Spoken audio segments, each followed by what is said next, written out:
नमस्कार दोस्तों, आपका चैनल भक्ति कीर्ति में स्वागत है। आज इस वीडियो में बताएंगे सावन महीना शुरू होने से पहले अपने घर से बाहर निकाल दें यह 5 चीज़ें, वरना घर बर्बाद हो जाएगा। भोलेनाथ का क्रोध आपके पूरे परिवार पर पड़ेगा। घर में दरिद्रता और भयंकर बीमारी का सामना भी करना पड़ सकता है। दोस्तों, सावन का महीना बस कुछ ही दिनों में शुरू हो रहा है। शिव भक्तों का सबसे प्यारा महीना सावन का महीना है। सावन के महीने का सभी लोग बेसब्री से इंतजार कर रहे हैं। सभी लोग पूरे महीने व्रत रखते हैं। कुछ लोग सावन के सोमवार के दिन भोलेनाथ जी के मंदिर जाते हैं और उपवास रखते हैं। कई सारे उपाय करते हैं और शिव जी को प्रसन्न करते हैं। लेकिन सावन से पहले ही हमें कुछ नियम कायदों का ध्यान रखना पड़ता है। सावन का महीना शुरू हो उससे पहले आपके घर में कुछ ऐसी चीज़ें पड़ी हुई हैं जिन्हें बाहर करना बहुत ज़रूरी है। अगर आप इन चीज़ों को घर से बाहर नहीं करेंगे तो भोलेनाथ जी आपके घर नहीं पधारेंगे। आपके व्रत का फल आपको नहीं मिलेगा। आपकी पूजा का फल आपको नहीं मिलेगा। आपकी पूजा व्यर्थ चली जाएगी। आपका व्रत टूट जाएगा। आपके द्वारा किया हुआ उपाय निराकार हो जाएगा। सावन से पहले ही अपने घर से इन 5 चीज़ों को बाहर निकाल देना, क्योंकि यह 5 चीज़ें भोलेनाथ जी को नापसंद होती हैं। यह 5 चीज़ें आपके घर में नकारात्मकता लाती है। यह 5 चीज़ें आपके घर में दरिद्रता लाती है। सावन का महीना 11 जुलाई से शुरू हो रहा है और इस सावन के महीने में बहुत बड़ा महासंयोग बन रहा है। इस महीने भोलेनाथ जी आपकी सारी मनोकामनाएं अवश्य पूर्ण करेंगे। अगर इस महीने आपने सच्चे मन से, सच्ची श्रद्धा से भोलेनाथ जी की पूजा अर्चना करी और भोलेनाथ जी का व्रत रखा और विधि विधान से उपाय करें तो यकीन मान लीजिए आप जिंदगी का हर सुख पाएंगे। भोलेनाथ जी आपकी ज़िंदगी स्वर्ग से भी बेहतरीन बनाएंगे। लेकिन सावन महीने की शुरुआत से पहले ही हमें कुछ चीज़ों का ध्यान रखना है। कई लोग घर में पूजा पाठ करते हैं जिसके लिए हमें नियम कायदे अपनाने पड़ते हैं। सबसे पहली चीज़ की ओर बढ़ते हैं, लेकिन उससे पहले आप लाइक सब्सक्राइब जरूर कर दें और अपने परिवार में वीडियो को शेयर कर दें, जिससे यह जानकारी परिवार में सभी को मिल सके और महादेव जी का फल सभी को मिल सके। महादेव उसकी सारी फरमाइशें, सारी मनोकामनाएं पूरी करेंगे। उसे अगले 24 घंटे में बड़ी खुशखबरी मिलेगी। पहली चीज़ है, आपके घर में पड़े हुए गंदे कपड़े जो मैले हों, जो व्यर्थ के हों, उन कपड़ों को बाहर निकालना बहुत ज़रूरी है। हम जो कपड़ा पहनते हैं, जिस कपड़े में हमारा शरीर का मैल होता है, वे कपड़े अपने अंदर नकारात्मक शक्तियों को खींचते हैं। तो सावन आने से पहले आपको अपने घर में जो मैले कपड़े हैं या तो उन्हें अच्छे से धो देना है, या तो जो व्यर्थ पड़े हुए कपड़े हैं उन्हें घर से बाहर निकाल देना है। कई लोग होते हैं जो अपने पहने हुए कपड़ों को सालों साल संभाल कर रखते हैं, उनका इस्तेमाल भी नहीं करते हैं। कई लोग उनका एक पोटला बना लेते हैं और साइड में रख देते हैं, लेकिन ऐसा बिल्कुल भी नहीं करना चाहिए। सावन का महीना बहुत ही पवित्र महीना है, लेकिन इस पवित्र महीने में आपको अपने घर में इन अशुद्धियों को नहीं रखना है। आपके पुराने कपड़े अपनी और नकारात्मक शक्तियों को आकर्षित करते हैं। इसलिए आप अपने घर में भगवान भोलेनाथ जी को बुलाना चाहते हैं, तो उनकी कृपा पाना चाहते हैं, तो सावन में पहले गंदे कपड़ों को, मैले कपड़ों को और व्यर्थ पड़े हुए कपड़ों को बाहर करना बहुत ज़रूरी है, वरना भोलेनाथ जी आपके घर में नहीं पधारेंगे। आपके द्वारा की हुई पूजा का फल आपको नहीं मिलेगा। अगली चीज़ की ओर बढ़ते हैं, ध्यान से सुनिए। अगली चीज़ है दोस्तों, टूटा हुआ कांच। जी हाँ, अगर आपके घर में कोई टूटा हुआ कांच है जो कहीं कोने से भी टूटा हुआ हो या थोड़ा सा भी, हल्का सा भी टूटा हुआ हो, तो उसे टूटे हुए कांच को बाहर करना बहुत ज़रूरी है। टूटा हुआ कांच घर में बर्बादी लाता है। टूटा हुआ कांच घर में अशुद्धियाँ लाता है। जिस घर में टूटा हुआ कांच रहता है वह घर कभी तरक्की नहीं करता, हमेशा लड़ाइयाँ होती हैं। उस घर में कभी भी देवी देवताओं की कृपा नहीं रहती। उस घर में कभी भी पूजा पाठ का फल नहीं मिलता। चाहे आप कितने ही अच्छे कर्म कर लें, कितने ही लोगों को भलाई कर लें, आपको कोई फल नहीं मिलेगा। घर में अगर आपके टूटे हुए कांच हैं तो उन्हें बाहर कर दें। टूटे हुए चीनी के बर्तन भी हैं तो उन्हें भी बाहर कर दें। अगली चीज़ है, अगर आपके घर में कोई बिजली का उपकरण है जिससे फ्रिज हो गया हो, पंखा हो, वॉशिंग मशीन हो, फ्रिज हो, कोई भी इलेक्ट्रॉनिक सामान हो, खराब है, कई समय से खराब पड़ा है, तो या तो आप उसे सही करवा लें या तो उसे आप अपने घर से बाहर कर दें। कई बार ऐसा होता है कि हमारे घर में कभी पंखा खराब हो जाता है, कोई उपकरण खराब हो जाता है, तो हम उसे सही नहीं करवाते, काफ़ी समय तक वो खराब पड़ा रहता है, लेकिन आप नहीं जानते कि वह खराब चीज़ आपकी पूरी ज़िंदगी को खराब करती है। वो बंद पड़ी हुई चीज़ आपके भाग्य को, आपकी किस्मत को बर्बाद कर देती है। भगवान की भी कृपा रुक जाती है, किस्मत भी साथ देना बंद कर देती है। तो जो आपके घर में टूटी फूटी चीज़ें हों या फिर बंद पड़ी हुई इलेक्ट्रॉनिक चीज़ें हों, उनको सही करवा लें या उनको तो घर से बाहर ही निकाल दें, ताकि भगवान भोलेनाथ आपके घर में पधारें, आपके घर में कृपा बरसाएं, आपके पूरे सावन भर खूब कृपा मिले भगवान की, भोलेनाथ की। भोलेनाथ तो केवल मन में श्रद्धा हो तो भी अपने भक्तों की हर मुराद सुन लेते हैं, हर मुराद पूरी करते हैं। लेकिन हमें भी हमारे घर का ध्यान रखना पड़ेगा। भगवान को बहुत सारी ऐसी चीज़ें होती हैं जिनसे नफरत होती है, तो उन चीज़ों को घर से बाहर निकालना बहुत ज़रूरी होता है। अगली चीज़ है आपके घर की छत है। जी हाँ, जो घर की छत होती है वह बहुत ही महत्वपूर्ण होती है। भगवान अपनी कृपा हमारे घर की छत से ही कृपा बरसाते हैं। सूर्य की किरणें घर की छत पर पड़ती हैं, ठीक वैसे ही भगवान की भी छत्र छाया हमारे घर की छत से ही होकर गुजरती है। तो आपको अपने घर की छत को अच्छे से स्वच्छ रखना है।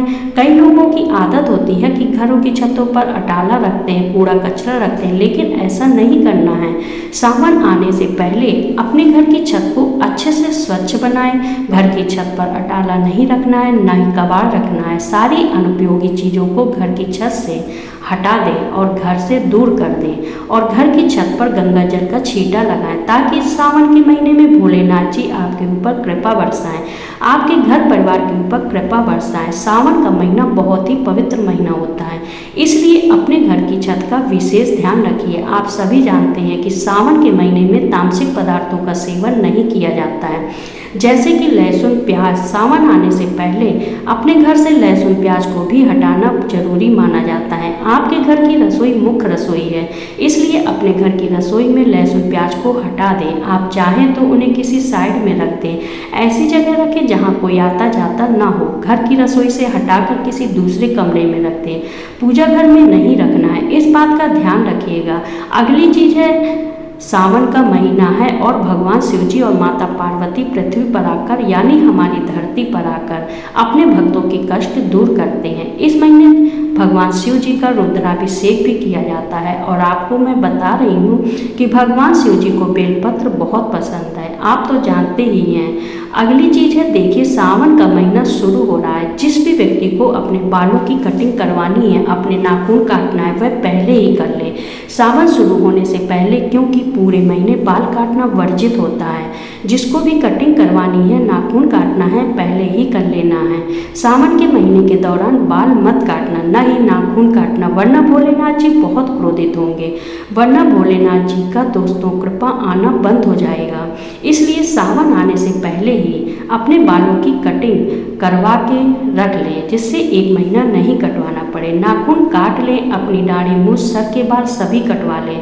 तो पहले ही कटवा लेंगे तो आपको सावन के मास दौरान बिल्कुल भी नहीं कटाना पड़ेगा। इस बात का भी ध्यान रखना है। शरीर की शुद्धि और मानसिक शांति के लिए यह महीना माना जाता है, इसलिए इस महीने अच्छे से रहिए, ध्यान रखिए। और सावन का महीना आ रहा है तो घर को इतने अच्छे से रखें, साफ सुथरा बना के रखें। घर में गंदगी नहीं होनी चाहिए, फोकट के सामान भी घर में नहीं होना चाहिए। आपके घर में अगर कोई ऐसे सामान है जो उपयोग में नहीं आते हैं तो उन्हें घर से बाहर कर दें, क्योंकि अनुपयोगी चीज़ें घर में पड़ी पड़ी अपनी ओर नकारात्मक शक्तियों का घेरा बना लेती हैं। आपके घर में नकारात्मक आती है, भोलेनाथ की कृपा बंद हो जाती है। इस तरह से बड़े बड़े संकट आते हैं, वह घर बर्बाद हो जाता है। घर में ज़्यादा अनुपयोगी चीज़ें मत रखें, जिस चीज़ का कोई काम नहीं हो उसे घर से बाहर कर दें, बहुत ज़रूरी है। अब अगली चीज़ है घड़ी। कई लोग होते हैं जो हाथ की घड़ियां पहनते हैं, दीवारों पर भी घड़ी होती हैं घर में, लेकिन अक्सर घड़ी खराब हो जाती है। तो कई लोग होते हैं जो उसे घर में ही रख देते हैं। मान लीजिए आप हाथ घड़ी पहनते हैं और वह हाथ घड़ी खराब हो जाती है, तो आप उस घड़ी को अपनी किसी अलमारी में रख देते हैं और फिर उसका उपयोग नहीं करते हैं। लेकिन वह जो खराब घड़ी होती है, बड़ी बड़ी आपके समय को भी खराब कर देती है। आपका जो समय होता है खराब हो जाता है, जो बंद घड़ी होती है उससे आपकी तरक्की भी रुक जाती है। सावन महीना सब कुछ अच्छा होने वाला है आपके जीवन में, और अगर आप कुछ गलतियां करेंगे तो फिर आपकी ज़िंदगी में सब कुछ गलत होगा, भोलेनाथ की कृपा नहीं मिलेगी। इस महीने बहुत अच्छे अच्छे ग्रहों के संयोग बनेंगे, ऐसे में भोलेनाथ की कृपा मिलेगी। तो अगर आपके घर में कोई बंद घड़ी पड़ी हुई है, चाहे डिजिटल हो, चाहे स्मार्ट वॉच हो, चाहे कांटे वाली घड़ी हो, खराब है तो उसे सही करवा लीजिए या फिर उसे बाहर कर दीजिए, घर से फेंक दीजिए। लेकिन घर में बंद घड़ी नहीं होनी चाहिए, बस इतना ध्यान रख लेना, वरना जो मुसीबतें आएंगी वो आपसे सहन भी नहीं होंगी। हम अक्सर भगवान को कोसते हैं कि भगवान आप मेरे जीवन में इतने दुख दे रहे हैं, लेकिन हमारी ही गलतियों से हमारे जीवन में दुख आते हैं और हम फिर भगवान को कोसते हैं। लेकिन अब ऐसा नहीं करना है।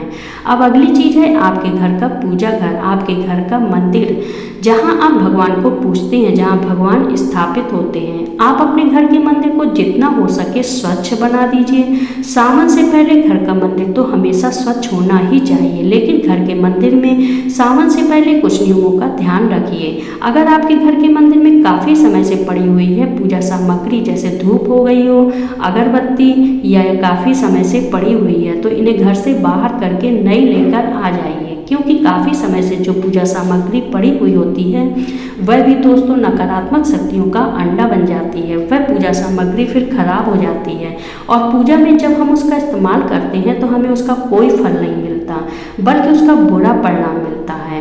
आप अपने घर के पूजा घर में, मंदिर में ध्यान रखिए इन बातों का। जो भी बहुत पुरानी चीज़ें हैं, दीपक, अगरबत्ती, धूप हो या चंदन हो, कुमकुम हो, यह बहुत पुराना हो गया तो इन्हें बदल देना अच्छा ही होगा। और अच्छे से मंदिर की सफाई करिए, अच्छे से दोस्तों घर के मंदिर को व्यवस्थित रखिए, ताकि भोलेनाथ जी आपके घर पधारें, आपके घर के मंदिर में बैठें, वास करें। कई लोग होते हैं जो घर में दोस्तों मांसाहारी भोजन बनाते हैं, लेकिन यह बहुत बड़ी गलती हो रही है। सावन से पहले ही घर में आपकी जितनी भी अशुद्धियाँ हैं, जितनी भी मांसाहारी भोजन की चीज़ें पहले से पड़ी हुई हैं, उन्हें बाहर कर दें। घर में अच्छे से सफाई करें और फिर घर में गंगा जल डालकर पूरे घर में पोंछा लगाइए, पूरे घर की सफाई करिए, घर में गंगा जल का छींटा मारिए।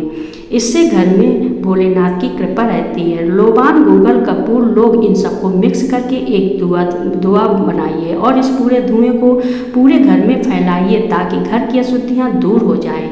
यह उपाय आपको जरूर करना है। सबसे महत्वपूर्ण चीज़ है आपके घर का मुख्य द्वार। कई लोगों की आदत होती है कि अपने घर का कचरा हो या अनुपयोगी चीज़ें हो, वह घर के मुख्य द्वार के पास में ही रखते हैं। घर के मुख्य द्वार के पास में ही काफ़ी सारा कबाड़ रखते हैं, पड़ा रहता है। अनुपयोगी चीज़ें हमेशा पड़ी रहती हैं, लेकिन आपको यह जानना चाहिए कि जो घर का मुख्य द्वार होता है वहीं से सारी चीज़ें शुरू होती हैं। आपके घर में कोई देवता आएंगे तो वह भी आपके घर के मुख्य द्वार से आएंगे। अगर भूत प्रेत पिशाच आएंगे तो वह भी घर के मुख्य द्वार से आएंगे। देवताओं को पसंद होती है स्वच्छता। अगर आपके घर का द्वार स्वच्छ है, अच्छा है, सुंदर है, आपके घर के द्वार में से देवता आएंगे। आपके घर के द्वार में से ही देवता आपके घर में प्रवेश करेंगे, उनकी कृपा प्रवेश करेगी। लेकिन वहीं अगर आपके घर का द्वार अच्छा नहीं है, वहाँ पर अशुद्धियाँ पड़ी हुई हैं, कूड़ा कचरा, अनुपयोगी चीज़ें पड़ी हुई हैं, तो मुख्य द्वार अगर गंदा है तो फिर भगवान नहीं आते, फिर आएंगे ही नहीं। आपके घर में भूत पिशाच, टोने टोटके की शक्तियाँ, इस तरह की नकारात्मक शक्ति आपके घर में प्रवेश करती हैं। आपके हाथ में है आपको क्या करना है। सावन से पहले दोस्तों घर के मुख्य द्वार को अच्छा कर लेना है, ताकि आपके घर में भोलेनाथ जी पधारें। अगर आपके घर का द्वार अच्छा नहीं होगा तो भोलेनाथ जी और माता पार्वती आपके घर के द्वार से ही वापस लौटकर चले जाएंगे।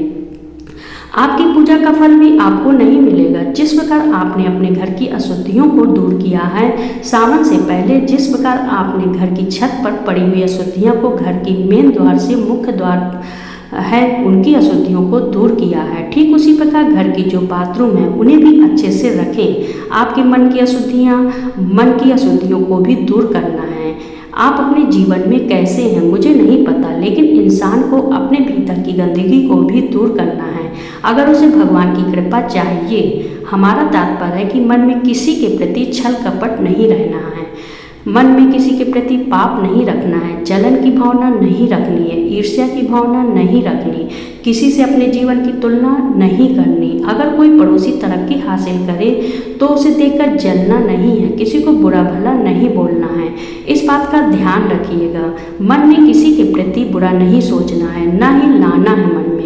अगर लाएंगे तो भोलेनाथ जी ऐसे मन वालों को, बुरे मन वालों को फिर अपनी कृपा नहीं देते, उनकी पूजा भी सफल नहीं हो पाती है। आज मैंने इस वीडियो में बहुत सारी चीज़ों के बारे में आपको बता दिया। अगर चीज़ें पसंद आई हो तो वीडियो को लाइक करें, अपने दोस्तों के साथ शेयर करें, और काफ़ी लोगों के साथ शेयर करेंगे तो सभी के घर में भोलेनाथ की कृपा रहेगी। और जो पोछा होता है, घर में गंदगी साफ करने का जो पोछा होता है, वह बहुत समय से एक ही पोछा इस्तेमाल में लेते हैं। उस पोछे से महीनों सालों तक हम घर की गंदगियों को साफ करते हैं, लेकिन यह बहुत गलत बात है। कई लोग होते हैं जो अपने पहने हुए कपड़े का पोछा बना लेते हैं, लेकिन ऐसा नहीं करना है। घर का जो पोछा हो उसे भी हर 15-20 दिनों में बदलते रहना चाहिए, क्योंकि जो पोछा होता है वह गंदगियाँ साफ करते करते खुद इतनी नकारात्मक हो जाता है कि वह अपने अंदर बहुत सारी नकारात्मक शक्तियों को एकत्रित कर लेता है। फिर चाहे उससे आप कितनी ही गंदगी साफ कर लो, गंदगी साफ होनी ही नहीं है। चाहे गंगा जल डाल दो, चाहे इसे फिनाइल डाल दो, कुछ भी डाल दो, गंदगी साफ होनी नहीं है। आपको साफ दिख जाएंगी, लेकिन उसमें नकारात्मकता पूरे घर में फैलेगी। वो पोछा इतना गंदा हो जाएगा, इतना नकारात्मक हो जाएगा कि आप जहाँ भी उससे सफाई करेंगे वहाँ आप गंदगी फैलाएंगे। पीछे को हर 15 दिन में बदल देना चाहिए पोछे को, और सावन से पहले उसे बदलना बहुत ज़रूरी है। इस बात का ध्यान रखिएगा। कोई सवाल जवाब हो तो कमेंट में ज़रूर बताइएगा। अगर आपको वीडियो पसंद आया हो तो चैनल को लाइक करें, सब्सक्राइब करें और शेयर करें।